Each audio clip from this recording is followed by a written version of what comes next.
ஆண்டவராகிய இயேசு கிறிஸ்துவின் ஈடு இணையற்ற நாமத்தில் இந்திய மிஷனரி சங்கத்தின் சார்பாக உங்கள் அனைவருக்கும் என்னுடைய அன்பான வாழ்த்துதலை வணக்கத்தை தெரிவித்துக் கொள்கிறேன். இந்த புதிய 2025 ஆண்டிலே உங்கள் மத்தியிலே ஊழியங்களை பற்றியும் ஆண்டவருடைய வார்த்தை சொல்லவும் ஆண்டவர் கொடுத்த நல்ல கிருபைக்காக ஆண்டவருக்கு நன்றியை தெரிவித்துக் கொள்கிறேன். IMS ஆதரவாளர்கள் அனைவருக்கும் மறுபடியுமாக இந்திய மிஷனரி சங்கத்தின் சார்பாக அன்பான வாழ்த்துதலை வணக்கத்தையும் தெரிவித்துக் கொள்கிறேன். ஆண்டவர் நமக்கு கொடுத்த கட்டளை, நீங்கள் உலகமெங்கும் போய் சர்வ சிருஷ்டிக்கும் சுவிசேஷத்தை பிரசங்கிங்கள் என்று சொன்ன கட்டளையை ஏற்று இந்த பணியை நாங்கள் செய்து வருகிறோம். இந்த நற்செய்தி பணியிலே ஆண்டவர் பலவிதமான கனிகளை நமக்கு கொடுத்து கொண்டே இருக்கிறார். ஆண்டவர் நாம் செய்கிற ஜெபத்தின் மூலமாக கேட்டு பணித்தலங்களிலே பலவிதமான மக்கள் கூட்டங்களை நமக்கு தந்து கொண்டிருக்கிறார். நாம் பணி செய்து கொண்டிருக்கிற ஒடிசா மாநிலம் மோட்டு பணித்தளத்திலே அதிகமான கோயா இன மக்கள் வாழ்ந்து கொண்டிருக்கின்றனர். உலகத்திலே மிகவும் பின்தங்கிய ஆதிவாசி இனங்களில் ஒன்று இந்த கோயா மொழி பேசுகிற இனம். இந்த மக்களுக்கு படிப்பறிவு கிடையாது. அவர்கள் மனம் போன போக்கிலே வாழ்ந்து கொண்டிருப்பார்கள். கோயா மொழி பேசுகிற இந்த மக்கள் மத்தியிலே நம்முடைய ஊழியர்கள் ஆண்டவருடைய அன்பை எடுத்து சொல்லும் பொழுது அநேக எதிர்ப்புகள் உண்டு. இந்த கோயா மொழி கிராமத்திலே அநேக மந்திரவாதிகள் கிராமங்களிலே இருக்கிறார்கள். பிணைப்புரம் என்று சொல்லி ஒரு கிராமம் இருக்கிறது. இந்த கிராமத்திலே லட்சுமையா சல்பம் என்று சொல்லி ஒரு மந்திரவாதி இருக்கிறான். இவன் ஆண்டவரை அறியாதவன். இந்த மனிதனுடைய வாழ்விலே இவன் மிகவும் ஒரு முரட்டுமான ஒரு மனிதன். நெல் அறுவடைக்கு யாராவது சென்றார் என்றால் முதலாவது பலி செலுத்த வேண்டும். இடத்துல வந்து பலி செலுத்தி விட்டுதான் அங்குள்ள கிராம மக்கள் அந்த நெல் அறுவடைக்கு செல்ல வேண்டும். இப்படி அவன் சில கட்டுப்பாடுகளை வைத்திருந்தான். இவருடைய வாழ்க்கையிலே ஒரு பிரச்சனை வந்து விட்டது. இவருடைய சரீரத்திலே ஊறல் அதிகமாகிவிட்டது. சரீரத்திலே பலகீனம் வந்து விட்டது. மன உளைச்சல், சரீர பலகீனம் என்று சொல்லி இவன் பலகீனத்தினால் பாதிக்கப்பட்டான். இவன் தன்னுடைய மந்திர சக்தியினாலே இதை சரி செய்யலாம் என்று நினைத்தான். ஆனால் முடியவில்லை. இவன் மிகவும் சோர்ந்து போய்விட்டான். இவனால் ஒன்றும் செய்ய முடியவில்லை. இப்படிப்பட்ட ஒரு சூழலிலே அந்த கிராமத்திலே நமக்கு விசுவாசிகள் உண்டு. எல்லாரும் சாதாரண ஒரு மக்கள். இந்த விசுவாசிகள் இதை கேள்விப்பட்டு லட்சுமையா சல்பம் என்ற இந்த மந்திரவாதிக்காக கூடி ஜெபித்தனர். கிராமத்தில் உள்ள குடிசை ஆலயத்திலே அவர்கள் பாரத்தோடு கூடி ஜெபித்தனர். ஆம் அருமையானவர்களே, நம்முடைய பணித்தலங்களே விசுவாசிகள் ஒன்றாக கூடி ஜெபிக்கின்றனர். அவர்கள் அவ்வாறு ஜெபிக்கும் பொழுது ஆண்டவர் அங்கே பெரிய காரியங்களை செய்கிறார். நாம் எதிர்பார்க்காத பெரிய பெரிய அற்புதங்களை ஆண்டவர் அங்கே நிறைவேற்றி கொண்டிருக்கிறார். இந்த விசுவாசிகள் எல்லாரும் கூடி ஜெபிக்கின்றனர். எதற்காக? இந்த மனிதனுடைய வாழ்விலே மாற்றம் வர வேண்டும் என்று சொல்லி ஜெபிக்கின்றனர். லூக்கா எழுதின சுவிசேஷம் 15 அதிகாரம் 7 வசனத்திலே நாம் வாசிக்கிறோம், மனம் திரும்புகிற ஒரு பாவி நிமித்தம் பரலோகத்திலே மிகுந்த சந்தோஷம் உண்டாயிருக்கும் என்று சொல்லி நாம் பார்க்கிறோம். ஆம் அருமையானவர்களே, நம்முடைய ஆண்டவர் காணாமற் போன ஆட்டை தேடி கண்டுபிடிக்கிற ஒரு மேய்ப்பர். ஆம், ஒருவேளை நமக்கு 100 ஆடுகள் இருக்குது என்று வைத்துக்கொள்வோம். ஆனால் 99 ஆடுகள் இருக்கிறது. ஒரு ஆடு காணாமல் போய்விட்டாலும் மேய்ப்பனானவன் அந்த காணாமல் போன ஒரு ஆட்டை கண்டுபிடிப்பதற்காக தன்னுடைய நேரத்தை செலவழிப்பான், தேடி அலைவான், அதற்காக பிரயாசப்படுவான். இதை நாம் மத்தேயு எழுதின நற்செய்தி நூல் 18 அதிகாரம் 14 வசனம் 12 முதல் 13 வசனங்களிலும் மற்றும் லூக்கா 15 அதிகாரம் 4 முதல் 6 வசனங்களை பார்க்கிறோம்.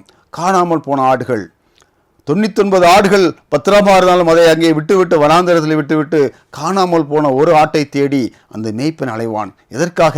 அந்த ஒரு ஆடும் அவருடைய சமூகத்திலே வர வேண்டும், மந்தைக்குள் வர வேண்டும். அதே போலத்தான் இன்று அநேக மக்கள் இருக்கின்றனர். ஒரு ஆத்துமா கெட்டு போவது கூட ஆண்டவருக்கு பிரியமில்லை என்று சொல்லி நாம் பார்க்கிறோம். இந்த லட்சுமையா சல்பம் என்ற அந்த மந்திரவாதி அவன் மிகவும் சோர்ந்த நிலைமையில் இருக்கும் பொழுது நம்முடைய விசுவாசிகள் கூடி ஜெபித்தனர். ஆண்டவரே, இவன் நமக்கு சொந்தமாக வேண்டும் என்று சொல்லி பாருங்கள், ஆண்டவர் கிரியை செய்ய ஆரம்பித்தார். அது மாத்திரமல்ல, இந்த நம்முடைய விசுவாசிகள் அவனுடைய வீட்டிற்கு சென்று அவனுக்கு சுவிசேஷம் அறிவித்தனர். ஆம் அருமையானவர்களே, ஒரு மனிதனுக்கு தனிப்பட்ட முறையிலே ஆண்டவராகிய இயேசு கிறிஸ்துவை கூறி அறிவிக்கின்றனர். சோர்ந்து போன நிலைமையிலிருந்து அவனுடைய வாழ்விலே இந்த சுவிசேஷம் ஒரு புத்துயிர் கொடுத்தது. எனக்கு ஒரு ஆசீர்வாதத்தை ஆண்டவர் தருவார் என்று சொல்லி அவன் விசுவாசிக்க ஆரம்பித்தான். அன்று லீதியாளின் உள்ளத்தை திறந்த தேவன் இந்த மந்திரவாதியின் உள்ளத்தையும் திறக்க ஆரம்பித்தார். அவன் கொஞ்சம் கொஞ்சமாக நம்முடைய ஆண்டவரை பற்றி அறிவிலே வளர ஆரம்பித்தான், விசுவாசிக்க ஆரம்பித்தான். அவனுடைய வாழ்க்கையிலே பெரிய ஒரு சந்தோஷம் வந்து விட்டது. என்னுடைய வியாதி எல்லாம் சுகமாய்விடும் என்று சொல்லி அவன் விசுவாசித்தான். ஆண்டவர் அவனை சுகப்படுத்தினார். இப்பொழுது அவன் நம்முடைய ஆலயத்துக்கு சென்று ஆண்டவரை ஆராதிக்கிறான். விசுவாசத்திலே வளர ஆரம்பித்து விட்டான். இப்பொழுதும் அவன் முந்தி அவன் பலி செலுத்தி பூஜைகளை நடத்தி நெல் அறுவடைக்கு மக்களை அனுப்புவான். ஆனால் இப்பொழுது எந்த காரியத்தை செய்தாலும் அவன் ஜெபித்து அவன் காரியங்களை செய்கிறவனாய் மாறிவிட்டான். அருமையானவர்களே, ஒரு சாதாரண ஒரு மனிதன், ஆனால் அவன் மனம் திரும்பியது பரலோகமே மகிழ்ந்து கூறும். ஆம் அருமையானவர்களே, இந்த அருமையான இந்திய மிஷன் ஊழியத்துக்காக நீங்கள் தொடர்ந்து பாரத்தோடு ஜெபியுங்கள். ஒரு ஆத்துமா மூலம், அந்த ஒரு மந்திரவாதி மூலம் அந்த கிராமமே சந்திக்கப்படும். நான் ஒருவேளை ஒரு ஆத்துமா நினைக்கிறோம், ஆனால் அவன் மூலமாக ஆண்டவர் அநேக ஆத்துமாக்களை கொண்டு வர முடியும். ஆண்டவர் அப்படிப்பட்ட காரியங்களை செய்ய வல்லவராயிருக்கிறார். ஆகவே நாம் இந்த ஊழியங்களுக்காக தொடர்ந்து ஜெபிப்போம். இந்த நாளில் கூட உங்கள் மத்தியிலே நான் ஒரு வசனத்தை ஆதாரமாக வைத்து நான் ஜெபித்து கடந்து செல்ல விரும்புகிறேன். நான் எடுத்துக்கொண்ட வேத பகுதி யோசுவாவின் புஸ்தகம் 1ஆம் அதிகாரம் 5ஆம் வசனத்தை நான் வாசிக்கிறேன். நீ உயிரோடுக்கும் நாளெல்லாம் ஒருவனும் உனக்கு முன்பாக எதிர்த்து நிற்பதில்லை. நான் மோசேயோடு இருந்தது போல உன்னோடும் இருப்பேன். நான் உன்னை விட்டு விலகுவதும் இல்லை, உன்னை கைவிடுவதும் இல்லை. இந்த அருமையான வார்த்தையை ஆண்டவராய தேவன் யோசுவாவுக்கு கொடுக்கிறார். எந்த சூழ்நிலை கொடுக்கிறார்? யோசுவா மோசேக்கு கீழ்ப்பட்டு ஊழியம் செய்து கொண்டிருக்கிறான். மோசே அவனுடைய மரணத்துக்கு பிற்பாடு யோசுவாவிடத்தில் பொறுப்பை ஒப்படைத்த பிற்பாடு யோசுவா இஸ்ரவேல் ஜனங்களை வழிநடத்தி செல்கிறார். இப்படிப்பட்ட சூழ்நிலையிலே அவன் பார்க்கிறான், கலக்கத்தோடு இருக்கிறான். பெரிய ஜனக்கூட்டத்தை வழிநடத்த வேண்டும்.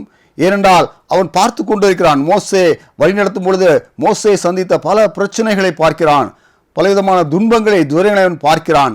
ஏனென்றால் இந்த இஸ்ரவேல் ஜனம் ஒரு வணங்கா கழுத்துள்ள ஜனம், ஒரு முரட்டாட்டம் உள்ள ஜனம். இவளை வழிநடத்தி செல்வது என்பது சாதாரண காரியம் அல்ல, மிக ஒரு பெரிய காரியம். ஆகவே இவளை எப்படி வழிநடத்தி செல்ல முடியும் என்று சொல்லி அவன் கலங்கி தவித்துக் கொண்டிருக்கவில்லை. ஆண்டவர் அவனுக்கு அருமையான ஒரு வார்த்தையை கொடுக்கிறார். நான் மோசேயோடு இருந்தது போல உன்னோடு கூட இருப்பேன். நான் உன்னை விட்டு விலகுவதும் இல்லை, உன்னை கைவிடுவதும் இல்லை என்று ஆண்டவர் சொல்கிறார். நீ உயிரோடு நாளெல்லாம் ஒருவனும் உனக்கு முன்பாக நிற்க முடியாது சொல்லி ஆண்டவர் அவனுக்கு அங்கே ஒரு வாக்கு கொடுக்கிறார். பாருங்கள். ஆம் பிரியமானவர்களே, இந்த மோசையை எடுத்துக்கொண்டால் அவன் அநேக கஷ்டத்தின் மத்தியிலே இந்த இஸ்ரவேல் ஜனங்களை வனாந்தரத்தை வழிநடத்தி வந்தான். பல இடங்களிலே அவனோடு வாக்குவாதம் பண்ணுவார்கள். யாத்ராமத்தின் புஸ்தகம் 17ஆம் அதிகாரம் 6ஆம் வசனத்திலே ரவி தீவிலே அவர்கள் இருக்கும்பொழுது அங்கு தண்ணீர் இல்லாமல் போய்விட்டது. அப்பொழுது அவனோடு வாக்குவாதம் பண்ணினார்கள். அப்பொழுது ஆண்டவர் சொல்கிறார், நீ கண்மலையை அடி என்று சொல்லி அவன் கண்மலையை அடித்தவுடன் தண்ணீர் புறப்பட்டு வந்தது. ஆம் அருமையானே, அடுத்தபடியாக எண்ணாமத்தின் புஸ்தகம் 20ஆம் அதிகாரம் 11ஆம் வசனத்தை பார்த்தால் மேரிபாவின் தண்ணீரே அந்த இடத்துக்கு வரும்பொழுது அங்கே தண்ணீர் இல்லை. அப்பொழுதும் ஜனங்கள் முறையிட்டார்கள், மோசேக்கு விரோதமாக முறுமுறுத்தார்கள். அப்பொழுது ஆண்டவர் சொல்கிறார், நீ அந்த கண்மலையை பார்த்து பேசு என்று சொல்கிறார். ஆனால் இந்த மோசே இருந்த பதற்றத்திலே அவன் தன்னிடத்தில் இருந்த கோலினாலே அந்த கண்மலையை மறுபடியும் அடித்து விட்டான். ஆனால் தண்ணீர் வந்தது.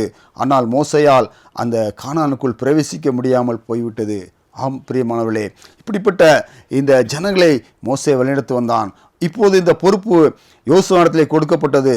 இந்த ஜனங்களை வழிநடத்தி சென்று அவளுக்கு அந்த கானானை பங்கிட்டு கொடுக்க வேண்டும்.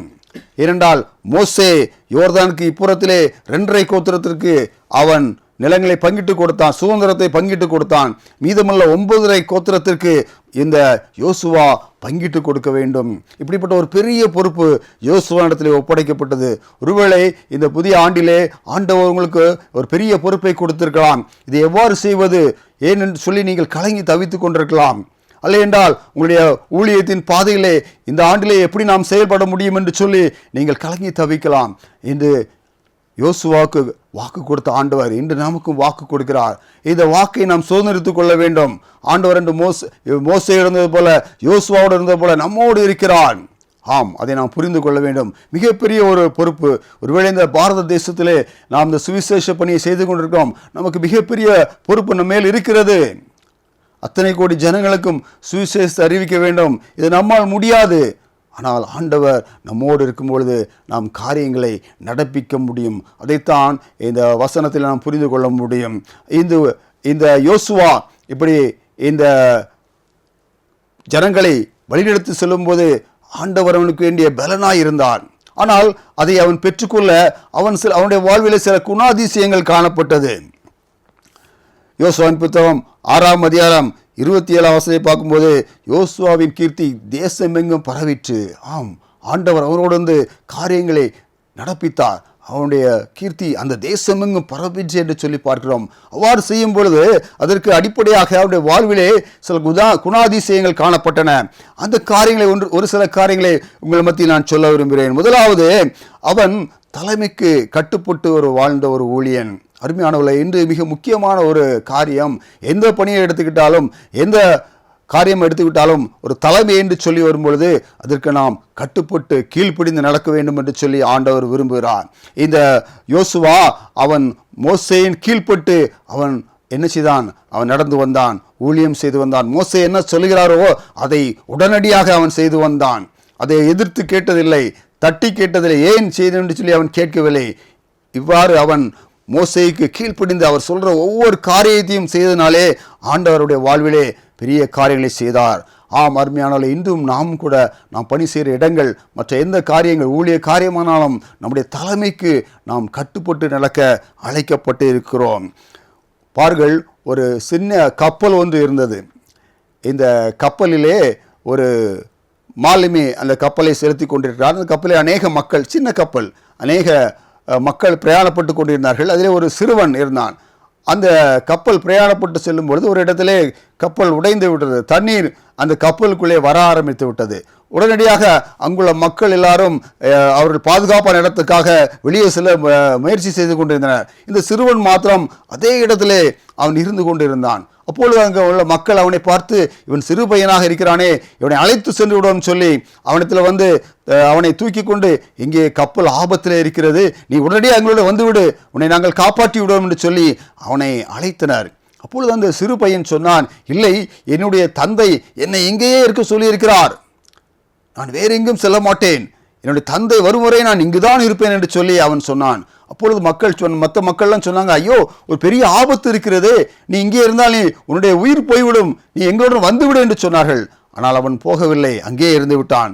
கடைசியிலே அந்த கப்பலுக்குள் தண்ணீர் வரும்போது அங்கே ஒரு கரம் அந்த நேரத்திலே அவனை வந்து தூக்கி சென்றது. அவனுடைய தகப்பன் அந்த நேரத்தில் வந்து அவனை தூக்கி சென்றார். ஏனென்றால் அந்த கப்பலின் கேப்டன் அவனுடைய தகப்பன். அவனுக்கு நன்றாக தெரியும், என்னுடைய தகப்பன் இந்த கப்பலின் கேப்டனாக இருக்கிறார், எந்த சூழ்நிலையும் என்னை விட்டு விட மாட்டார், கைவிட மாட்டார் என்று சொல்லி தன்னுடைய தகப்பனுடைய கட்டளைக்கு கீழ்ப்பிடிந்து அவன் அங்கே அமர்ந்திருந்தான். அருமையானவர்களே, ஆண்டவர் நமக்கு கற்றுக் கொடுக்கிற காரியம், நாம் எந்த காரியத்தை செய்தாலும் நம்முடைய தலைமைகளுக்கு, நம்முடைய மேலானவர்களுக்கு, மேலான அதிகாரத்திற்கு நாம் கட்டுப்பட்டு நாம் காரியங்களை நடப்பிக்க வேண்டும் என்று சொல்லி ஆண்டவர் விரும்புகிறார்.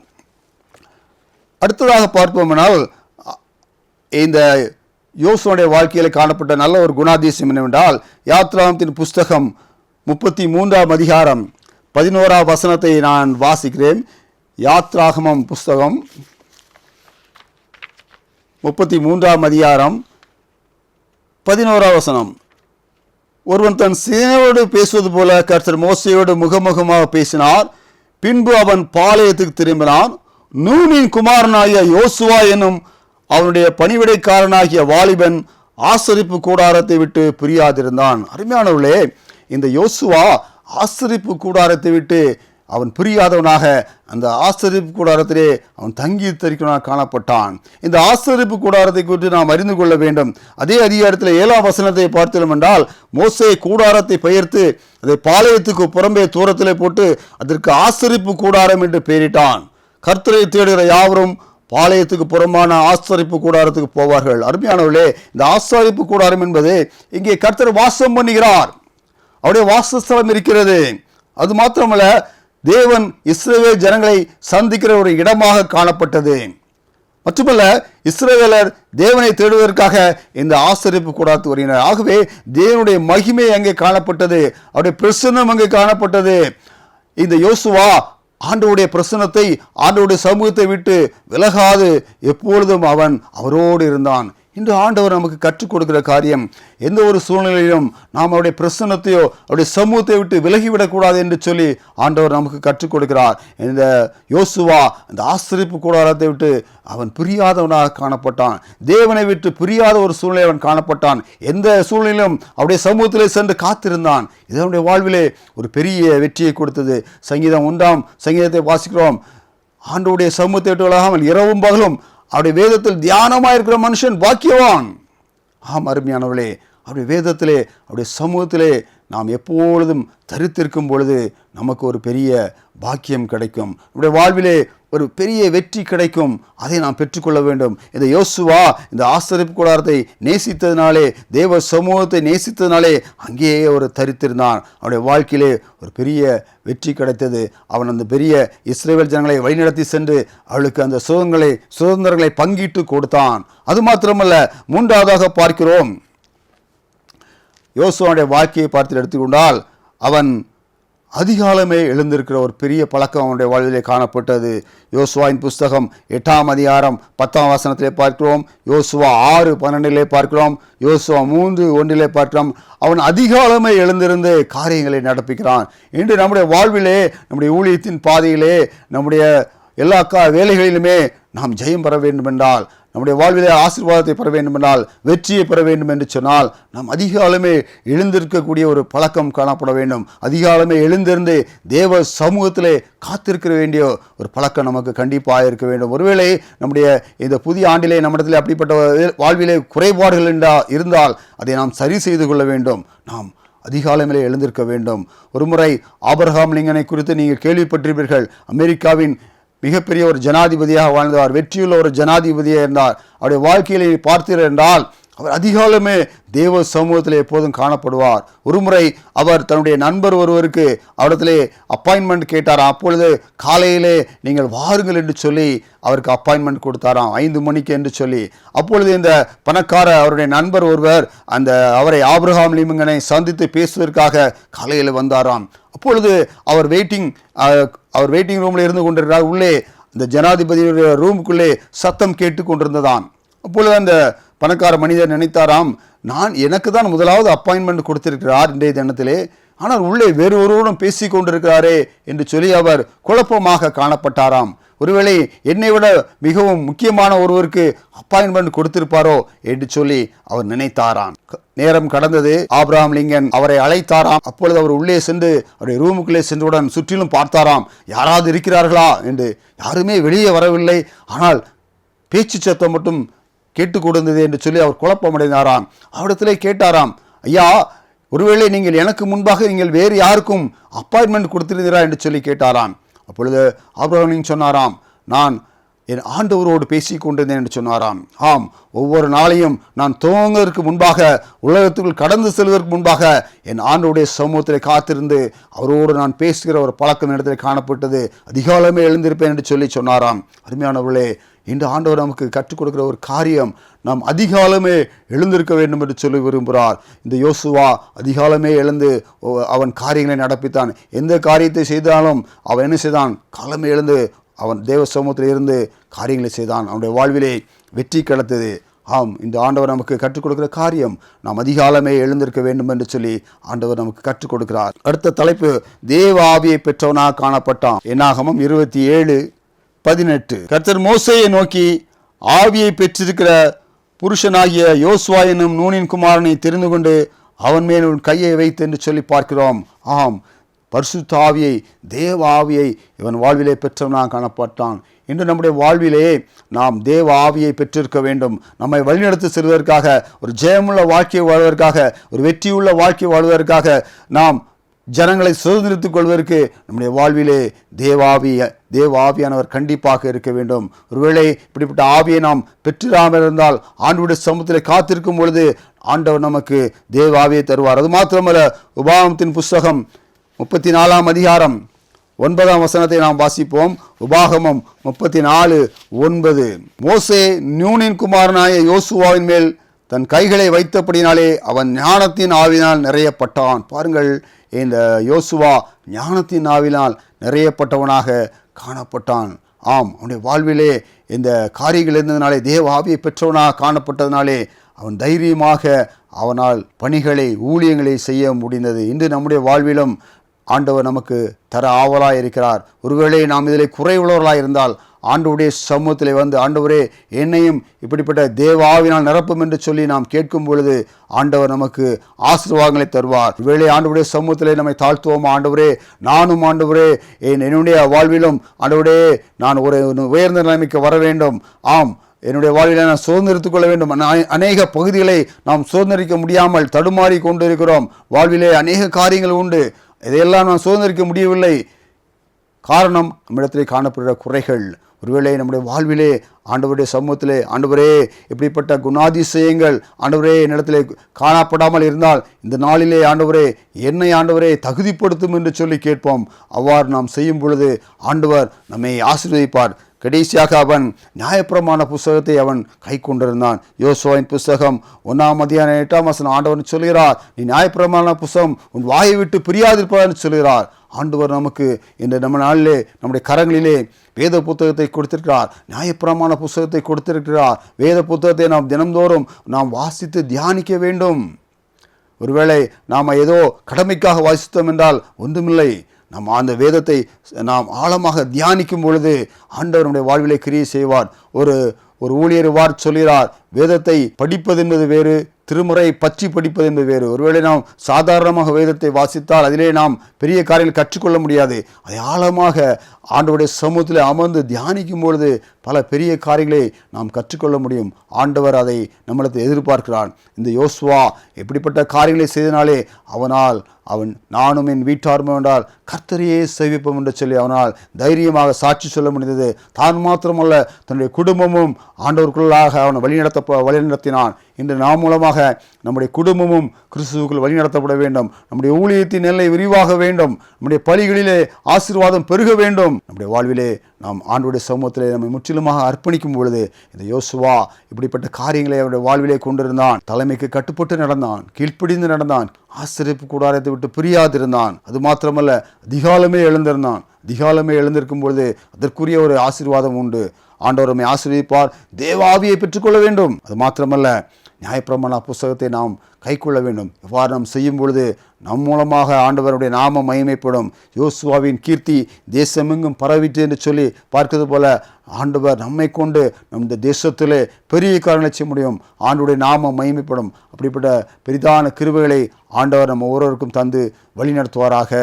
நாம் கண்களை மூடி ஜெபிக்கலாம். அன்பின் ஆண்டவரே, இந்த நல்ல தியானத்துக்காக நன்றி செலுத்துகிறோம். ஆண்டவரே, இந்த புதிய 2025 ஆண்டில் ஆண்டவரே எங்களுடைய ஊழியத்திலே ஆண்டவரே, என்னுடைய பணிகளிலே ஆண்டவரே நாங்கள் ஜெயம் பெற வேண்டும் அப்பா.